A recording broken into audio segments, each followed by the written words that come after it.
Comment trouver le bon entrepreneur pour rénover, pour construire? C'est la question qu'on va poser à nos experts du jour. Bienvenue dans ce nouvel épisode du podcast du Rendez-vous des Proprios, une initiative de Top Agent en collaboration avec Real Advice.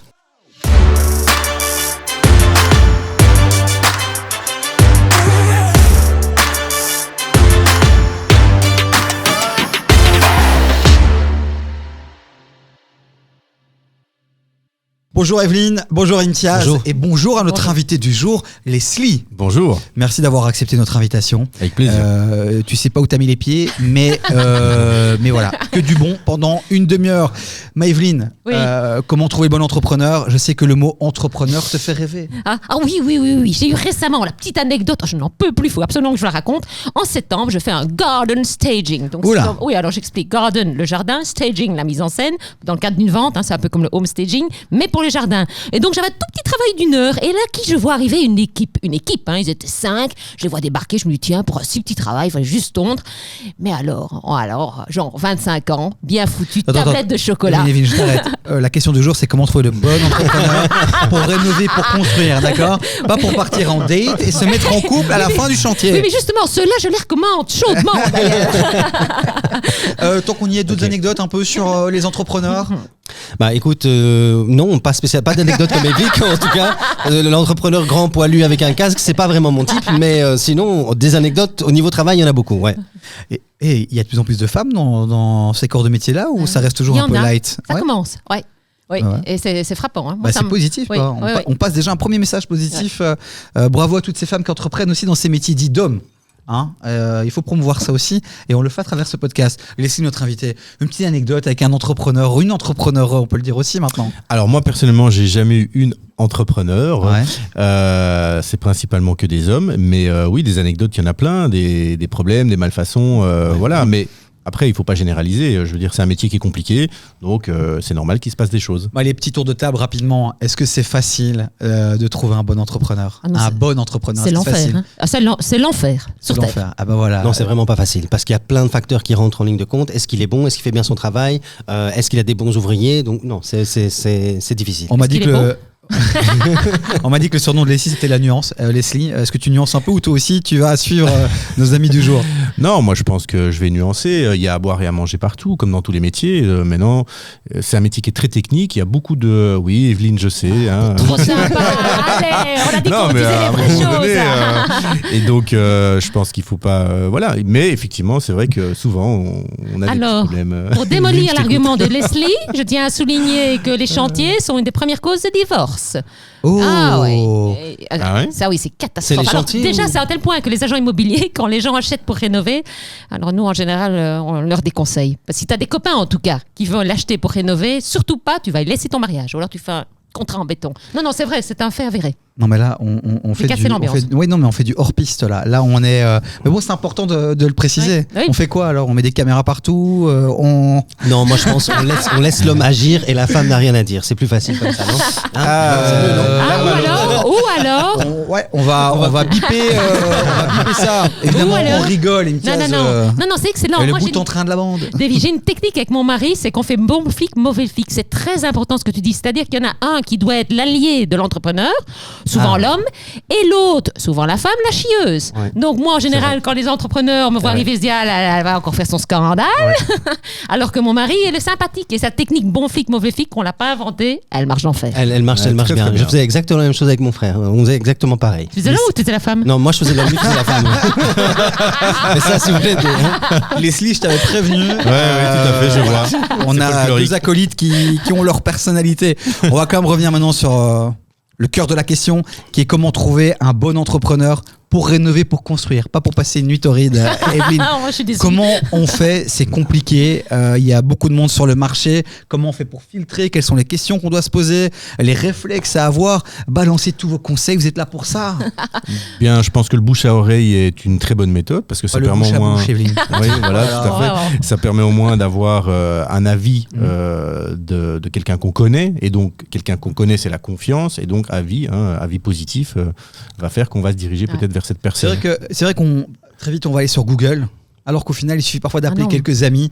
Non, mais beaucoup de gens font ça aujourd'hui avec le digital et tout ça, l'avènement du digital. Aujourd'hui, le réflexe qu'on a, c'est notre meilleur ami, c'est Google. Donc, il faut quand même se rappeler qu'on a des amis, un entourage qui a peut-être construit, fait des rénovations. Appeler ces gens-là d'abord et leur demander s'ils ont eu une bonne ou mauvaise expérience. Et alors faire attention, parce que c'est pas parce que l'entrepreneur a été bon il y a 1 an ou il y a 6 mois chez cet ami qu'il l'est aujourd'hui, parce que souvent c'est une question de temps, il a plus de temps, il risque de bâcler le chantier. Donc c'est pas une garantie totale, mais je pense qu'on a tous les trois la même attitude, via. C'est pas du tout, c'est pas une garantie totale, mais c'est déjà un bon début. Dans le sens où déjà de 1, il est référencé par quelqu'un, et de 2, tu sais voir aussi quel a été son travail précédent. Donc c'est toujours mieux de trouver quelqu'un via. Puis tu as déjà sa taille, son poids, la couleur des yeux. Et je vais devoir recadrer Evelyne dans ce podcast. Il faut recadrer Evelyne. Voilà, vous avez compris, Evelyne a faim en ce moment. Si vous voulez vous présenter en commentaire, on prend aussi les déclarations d'amour avec grand plaisir. Imtiaz, dis-moi. Le numéro de TVA. On l'exploite, on va vérifier. Est-ce qu'il y a un site qui est connu? C'est le moniteur belge, on note et on fait quoi? Voilà, il y a 2 sites qui nous permettent de vérifier, on les mettra mais il y a 2 sites qui permettent de vérifier un petit peu la santé financière de l'entreprise, de voir effectivement si l'entreprise est fiable ou n'est pas fiable, dans le sens où si elle a payé ses cotisations sociales, si elle est en ordre de TVA, etc., sont des indicateurs qui font que l'entreprise est en bonne santé. Donc c'est déjà positif d'avoir ces informations-là. Et sur ces sites, c'est très simple, même si on n'y connaît strictement rien, parce que moi je suis entrepreneur, mais tu me demandes de lire mon bilan. Non, merci quoi. C'est pas le bilan, c'est plutôt un rating de la société. Et on sait directement si elle est dans le vert ou elle est dans le rouge. On peut voir, mais c'est pas le bilan. C'est plus facile que ça. Bouche à oreille, numéro de TVA. 3e chose à faire. Non, mais ça c'est dans le cas où on fait des factures. Parce que, est-ce qu'on va parler du black aussi? Non, mais je voudrais qu'on apporte quand même. Evelyne, est-ce que... non, c'est quand même aussi... Tu vas nous mettre dans la sauce. Non, mais c'est vrai, c'est un vrai sujet. Le black, comment on le gère? On garde la question. On continue sur comment trouver le bon entrepreneur et puis on parlera justement des devis, de l'argent, tout ça. Mais c'est une vraie question. Voilà, c'est pour ça que tu es dans cette émission aussi, c'est pour partager les vrais sujets. Et on le rappelle, tout ce que Evelyne dit n'appartient qu'à Evelyne. Nous, on n'y est pour rien dans cette histoire. D'accord? Donc, si vous avez un problème, vous envoyez un petit papier à Evelyne, on vous mettra son adresse en commentaire de cette vidéo. La 3e chose qu'on peut faire pour essayer de prendre confiance. L'accès à la profession aussi, de vérifier qu'il a les codes NASBEL, ou en tout cas les codes qui permettent d'avoir... Il y a des sites, tout simplement, où on peut voir ça. Le site de la Banque Carrefour des entreprises, on a accès en tapant le numéro d'entreprise, et là on peut dans un sous-menu, je pense, cliquer sur des codes qui permettent de voir exactement ce qu'il peut faire, plafonnage, électricien, etc. Les technologies évoluent très très vite aussi. Il y a des certifications, des agrégations, c'est ça qu'on dit. Est-ce que ça aussi c'est visible, c'est quelque part ou pas? À ma connaissance, pas. Notamment dans tout ce qui est chaudière, par exemple, installation de chaudière. Les technologies évoluent. Maintenant, les anciens plombiers, chauffagistes ont dû suivre des formations. Certains le font, certains le font pas. Est-ce que c'est une garantie? C'est plutôt le corps de métier ou le plombier qui va te dire, voilà, je suis certifié telle marque, je suis certifié telle marque. Mais il n'y a pas de site où il n'y a pas moyen de vérifier ça. Et est-ce que c'est une garantie de qualité? Parce que moi, je connais beaucoup de plombiers qui ont juste plus envie de remettre leur paix en classe, en cours, et ils disent, voilà, moi je m'en fous, mes clients me connaissent, ils ont quand même faire confiance. Donc c'est pas toujours forcément une garantie de qualité. La meilleure garantie de qualité pour moi, c'est de faire un test. En général, moi je ne donne jamais un gros chantier directement à quelqu'un. Je vais lui confier un petit chantier et voir comment ça se passe. Finalement, le test, c'est la meilleure épreuve. Vous validez ça? Je confirme, ouais. Tout à fait, c'est vrai, c'est une bonne technique. Après, on a un peu préparé cette émission avant de l'enregistrer. Vous êtes dans le milieu depuis des années, vous avez un réseau, vous avez des contacts. Pour ceux qui n'ont pas de contacts, quel est le bon réflexe à avoir? À l'époque, on ouvrait le bottin. Aujourd'hui, on va sur Internet, on met quoi? On regarde toi. Est-ce qu'un bon site Internet, c'est garantie de qualité? Comment on trouve les bons entrepreneurs? Tu fais appel aussi aux amis des entrepreneurs. Donc moi, en général, quand j'ai un entrepreneur, je ne prends jamais les entrepreneurs généraux. J'ai un petit chantier, une salle de bain à refaire. J'ai le plombier. Tiens, je me rends compte que je dois changer une prise électrique. Je lui dis, est-ce que tu n'as pas un électricien? Pourquoi? Parce qu'en général, ils se connaissent, ils ont l'habitude de travailler ensemble et ça évitera des grosses disputes sur chantier. Oui, alors attention quand même, parce que avec ce genre de procédé, qu'est-ce qu'on peut avoir? Un entrepreneur qui n'a pas les qualifications pour faire de l'électricité, on a besoin d'un électricien, il va te soumettre un électricien, mais peut-être qu'il ne sera pas forcément très qualifié, mais qu'en attendant, lui va se prendre une commission sur le travail. Donc, il faut voir. Alors, tu as tout à fait raison, parce qu'en général, les corps de métier savent tout faire. Tu leur demandes, tu sais faire l'électricité? Je sais faire l'électricité. Tu sais faire le plafonnage? Ils savent toujours tout faire, et puis tu te rends compte qu'ils ne savent pas faire. Voilà, ils ne savent pas dire non, et ça, c'est un vrai souci. Mais moi, ma question, les amis, je ne veux pas attendre que ça se passe mal pour me rendre compte que ça se passe mal. J'ai l'impression qu'en fait, il faut vivre l'expérience pour se rendre compte des choses. J'ai pas encore eu de bons insights de votre part pour repérer. On a parlé du numéro de TVA, on a parlé de tout ça, mais c'est classique. S'il y a des choses dans le comportement, dans l'attitude, dans la manière d'être, de vendre peut-être, qui peuvent nous donner des indications. Par exemple, on parlait un entrepreneur qui met du temps à faire un devis, du temps à rappeler, à répondre. Est-ce qu'on doit se méfier d'un gars comme ça? Mais déjà, le mec, s'il vient au rendez-vous, ah non, mais attends, c'est dingue, hein, le nombre de fois t'as rendez-vous, ils viennent juste pas. Ou alors, tu demandes un devis et tu le reçois pas. Voilà. 3 semaines après, toujours pas de devis. Est-ce qu'il faut blacklister ces gens-là? Parce qu'on disait souvent, c'est des gens qui sont manuels, c'est des gens passionnés. Eux, ce qu'ils veulent, c'est être sur des chantiers, construire. Et donc, tout ce qui est paperasse, organisation, c'est souvent pas ce qu'ils préfèrent. Donc, il faut pas forcément blacklister directement parce que un rendez-vous ne se fait pas ou parce qu'un document n'arrive pas. Il va devenir fou parce que si déjà au premier rendez-vous, il n'est pas là, c'est comme une relation amoureuse ou quand tu postules pour un job.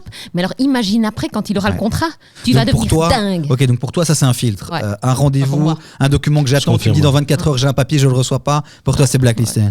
C'est dur. Pas forcément, non. Je pense qu'un bon manuel n'est pas un administratif en général, et surtout eux, je pense que de par expérience, même les devis sont parfois pas forcément très complets, mais ils peuvent avoir une qualité de rénovation qui est top. Hein. Il y a du marketing beaucoup aussi dans ce milieu-là. Est-ce que une marque qui a pignon sur rue, est-ce que c'est d'office qualité, sérieux? Si tu parles des grands entrepreneurs connus sur la place publique, on va dire, oui, effectivement, il y a un gage de qualité, des garanties, mais ça va te coûter un certain prix. Et ça, les gens avec parce que tout le monde a envie de payer. Les gens avec qui vous travaillez aujourd'hui, c'est principalement des gens avec qui vous avez, c'est une relation de moyenne et longue durée, j'imagine. Oui. Vous avez testé, expérimenté, c'est avec le temps que vous avez réussi à créer ce. Et moi, c'est une des raisons, oui, tout à fait. Je travaille sans devis, parce qu'en régie, on va peut-être expliquer ce que c'est. Sans devis, pourquoi? Parce que justement, ces mecs sont pas des administratifs, et si tu leur demandes un devis, ça les emmerde déjà. Donc toi, quand tu appelles un entrepreneur, généralement, le premier réflexe, on demande, c'est donnez-nous un devis. Oui. Toi, tu demandes quoi? Moi, j'envoie une vidéo avec ce que j'ai à faire comme boulot via WhatsApp, et puis il me dit à peu près combien ça coûte. Je lui dis quand est-ce que tu es libre, et je suis très flexible parce que ça, c'est la clé. Les gens vont te dire ah non, mais moi, je suis disponible que dans un mois, du samedi au dimanche. T'oublies. Il faut les prendre quand ils ont un trou dans leur agenda. T'es libre demain? Oui, je suis libre demain. On y va.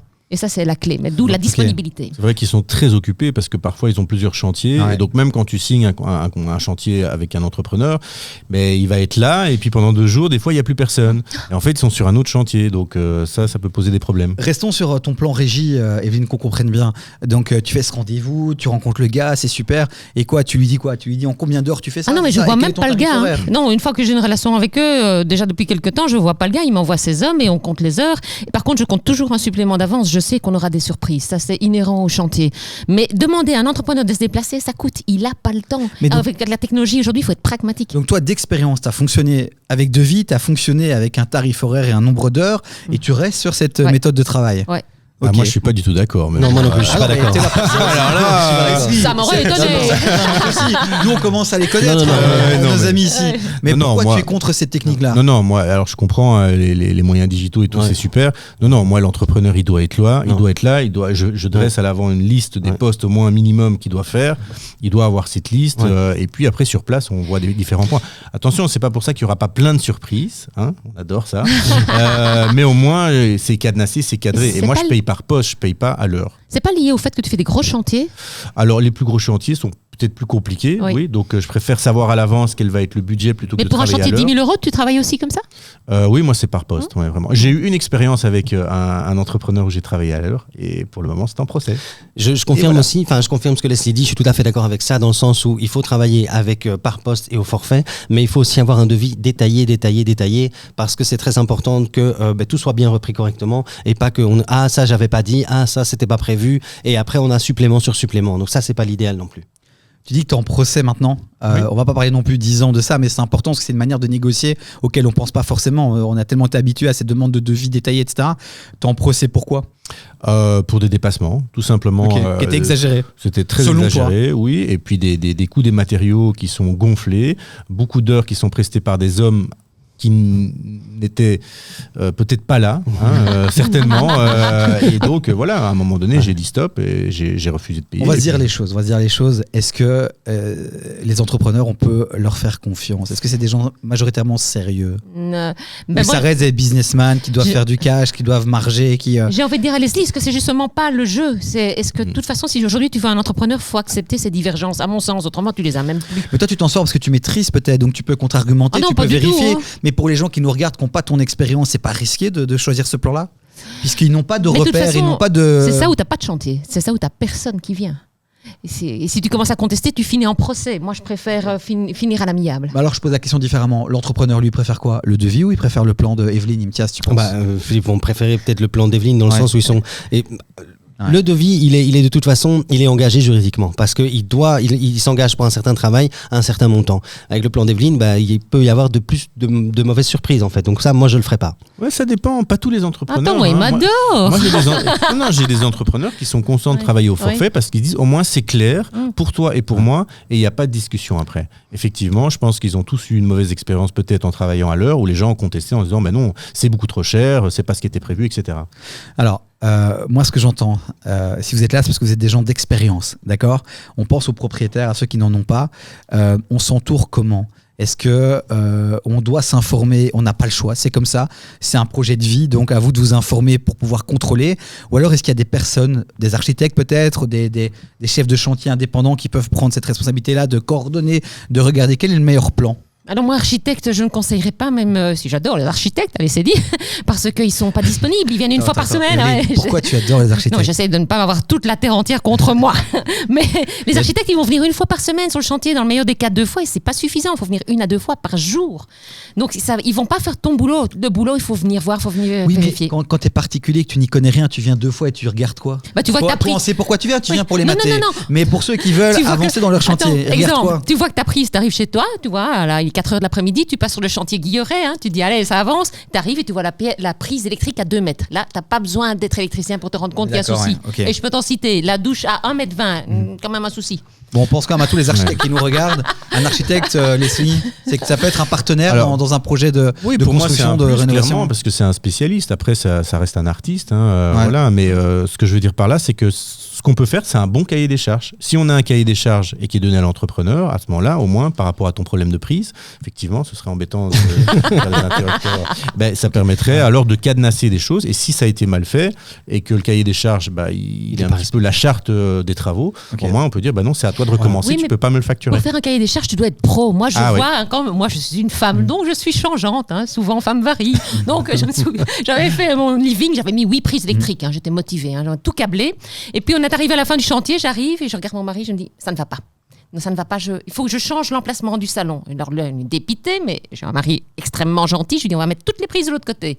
Lundi matin, première chose, l'entrepreneur arrive, on va tout changer, c'est ma femme qui a décidé. Et hop, on a pu tout recabler, tu vois. Parce que parfois, il faut vivre les choses quand tu es un pro, comme vous deux, quand vous êtes des pros, c'est impeccable. Mais ici, tu vois, c'est seulement quand c'est fait que tu te rends compte. Il faut vivre les choses. Franchement, je suis content de ne pas être ton entrepreneur. Leslie, le cahier de charge, t'as lâché le mot, un cahier de charge. On pourrait à la limite se contenter de faire ça avec un professionnel et le reste gérer. Oui, un gestionnaire de chantier ou un architecte pourrait peut-être établir effectivement... gestionnaire de chantier, quelle est la différence entre un architecte et un gestionnaire de chantier? L'architecte, son métier, c'est de dresser des plans et de faire construire des immeubles. L'architecte est gestionnaire de chantier d'office ou pas? Il pourrait gérer le chantier, mais un gestionnaire de chantier, ça pourrait être simplement quelqu'un qui est entre l'entrepreneur et le propriétaire lambda qui fait rénover et qui se dit, voilà, moi je vais gérer. Mais il faut qu'il ait une expérience, attention.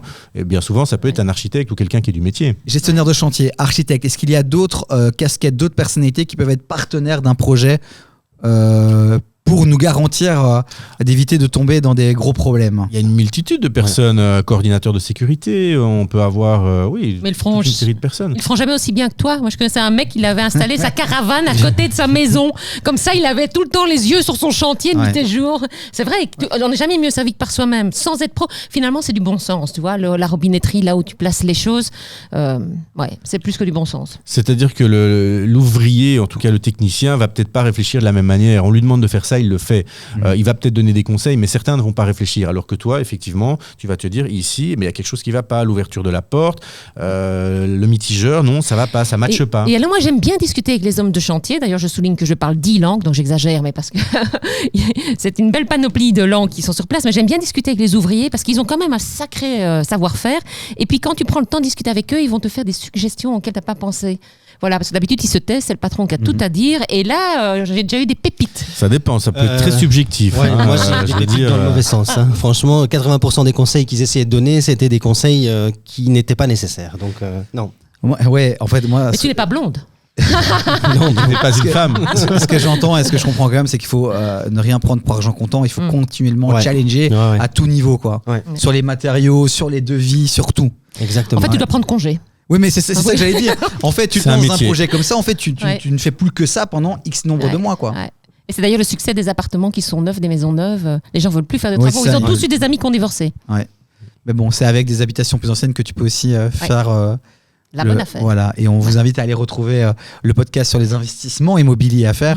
Et tu partages pas mal de bons conseils aussi sur tes réseaux, Evelyne. Sur les biens moches, notamment, qui peuvent être intéressants. Donc, allez suivre Evelyne, évidemment, sur les réseaux sociaux. Et puis aussi, tous les contenus qu'on partage sur le blog de Top Agence, sur les réseaux sociaux. Il y a les meilleurs moments, mais pas que. On fait aussi des petits hors-séries de temps en temps quand on est motivé. Donc, vraiment, suivez le rendez-vous des proprios, énormément de contenu pour vous aider dans tous vos projets à tout niveau. Bon, est-ce qu'on parlerait pas un peu argent, là ? Billet mauve. Je n'étais pas motivé là. Je m'attendais. Voilà, t'aurais dit Black, on aurait réagi, mais argent. Mais justement, on va parler de Black dans ce chapitre-là sur l'argent. Mais d'abord, quand on a un devis, il est validé. La compte, on fait quoi ? Moi, je l'ai dit, un minimum. Essayer de donner le minimum et payer au compte-gouttes jusqu'à la fin de la facture. Ouais. Garder un maximum pour la fin. Garder un maximum pour la fin. C'est les finitions, c'est là où il lâche en général. Non, effectivement, ça doit être échelonné. Mais après, pour moi, un entrepreneur, il doit demander un minimum d'acompte. Alors 15%, ce serait bien, mais en général, c'est plutôt 30%. Et pour les châssis, ça peut même être 40 ou 50%. S'ils sont produits par des usines, etc., en dehors de l'Union européenne, par exemple, ça peut arriver. Ouais. Mais 30, moi, je trouve qu'on n'est pas les banquiers des entrepreneurs. Tu vois, si l'entrepreneur te demande déjà autant dès le départ, ça veut dire qu'il n'a pas assez de liquidité. Moi, ça m'inquiète. Il gère mal. On a beaucoup pointé les entrepreneurs là, depuis le début de ce podcast, mais il y a beaucoup d'entrepreneurs aussi qui se font avoir par des particuliers. Oui, par des particuliers qui n'ont pas forcément les budgets espérés, attendus, annoncés. Donc, c'est plutôt l'inverse, non ? C'est plutôt l'inverse. Alors le chantier est bloqué. Non, mais là, je parle pour les petits chantiers. Je parle pas pour des grandes constructions où effectivement tu budgétises ça avec la banque et les budgets sont libérés. Mais toi, tu te dis que tu as 10-15 000 pour faire ce que tu as à faire. Tu te dis, je paye 30% d'acompte, il se passe un truc dans ta vie, ta voiture qui pète, tu perds un truc, l'argent que tu avais prévu pour ton chantier, tu ne l'as plus. Donc derrière, tu as des entrepreneurs, ils courent aussi parfois après leur argent. Tu le verras vite devant ta porte. Oui, mais c'est ça. Mais donc, je m'y risque pas. Pourquoi vrai. Je vous dis ça ? C'est parce qu'il faut aussi les respecter. Est-ce que 10-15%, c'est pas un peu ne pas les respecter ? Mais oui et non, parce qu'en fait, moi je suis partisan pour le fait de donner le moins d'acompte possible, même si je comprends le fait qu'il faut donner un gros acompte pour acheter du matériel, etc. Mais si c'est un bon entrepreneur, il a des lignes de crédit chez les fournisseurs. Il peut aller jusqu'à autant, et donc il peut avoir le matériel et il peut le déposer sur chantier. Donc pour moi, il faudrait, c'est une façon de se protéger, tout simplement. Donc à 15-20%, c'est un final. Et si tu vois l'entrepreneur qui est un peu qui est pas chaud, qui est pas motivé, ça peut être un signe d'une santé financière qui n'est pas incroyable. Tout à fait. Pour moi, tout à fait. Okay. Parce qu'un entrepreneur qui demande un gros acompte, c'est que peut-être il a un chantier derrière qu'il veut combler avec l'argent de ce chantier-là. C'est bien possible. Ils font souvent ce genre de trucs-là. C'est un peu des magiciens dans le domaine, donc faut faire gaffe. Des magiciens, j'aime beaucoup ça. Si les gens aiment bien te suivre sur les réseaux et aiment bien nous suivre avec ce podcast, c'est parce qu'ils savent que toi, Evelyne, t'aimes bien aborder les sujets qu'on évoque généralement pas trop. Politiquement non correct. Voilà, les jardiniers. Si vous êtes jardinier, appelez-moi au 04. Les séparations amoureuses, donc en immobilier. Le black.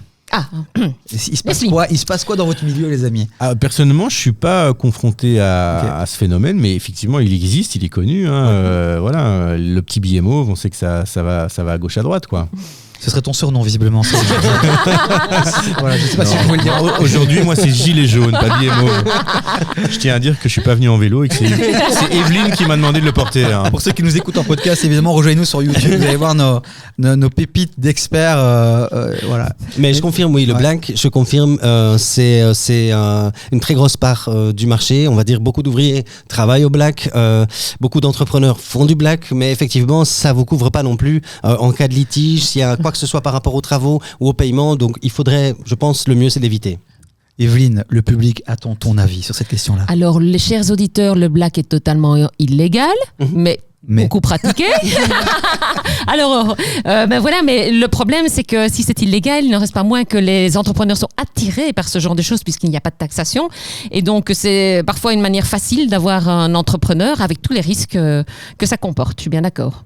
Ouais. Donc, c'est risky. On a abordé la question, les amis. N'hésitez pas aussi à réagir en commentaire puisque nos experts aussi continuent à suivre ce qu'on fait sur les réseaux. Donc, on leur transmet aussi parfois des questions qu'on n'a pas évoquées pendant ce podcast. Ça arrive, on n'a que 30 minutes maximum. Donc, on fait ce qu'on peut, les amis, mais on fait ça aussi avec vous. Donc, allez-y, réagissez, interagissez. Bon, c'est déjà tout doucement l'heure de la fin de ce podcast. Ça avance très, très vite. J'avais envie d'aborder avec vous aussi toute la question de OK, on a fait le devis, on a trouvé le bon entrepreneur. Parfois, ça se passe mal. Comment on gère ça? Mais je pense que ça peut faire office d'un podcast de 30 minutes. Donc, on abordera ça à un autre moment. Donc, vous savez quoi? On va faire un dernier tour de table. Les derniers conseils que vous avez envie de donner, le dernier mot pour tous ceux qui doivent chercher un entrepreneur aujourd'hui. Quelles sont les choses qu'on n'a peut-être pas dites ou que vous avez envie de répéter parce que la répétition est l'âme de l'enseignement. Ouh là là là là là, ça va loin. C'est beau ça, c'est beau. Moi je dirais en tout cas faire plusieurs devis, vraiment comparer une pomme et une pomme. Donc faire attention aux devis qui vont être peut-être plus intéressants financièrement. C'est pas pour ça qu'au final ça va être plus intéressant. Et vérifier que l'entrepreneur il a les accès, vérifier peut-être même ses sous-traitants, etc. Je pense que c'est important. Bon résumé, Imtiaz. Je rejoins parfaitement Leslie. Donc plusieurs devis, c'est très important. Comparer ce qui est comparable. Des devis le plus détaillés possible. Franchement, aller jusqu'au bout du détail parce que souvent on a des mauvaises surprises par rapport à ça. Et travailler avec, on va dire, un entrepreneur qui vous a été recommandé, sur lequel vous avez une possibilité de voir ce qu'il a fait précédemment dans d'autres chantiers. Moi, mon stress, c'est toujours qu'il casse. Tu fais venir un plombier et puis il te casse autre chose, il te faut un autre corps de métier. J'ai pas un chantier où il n'y a pas de la casse. Donc, protection.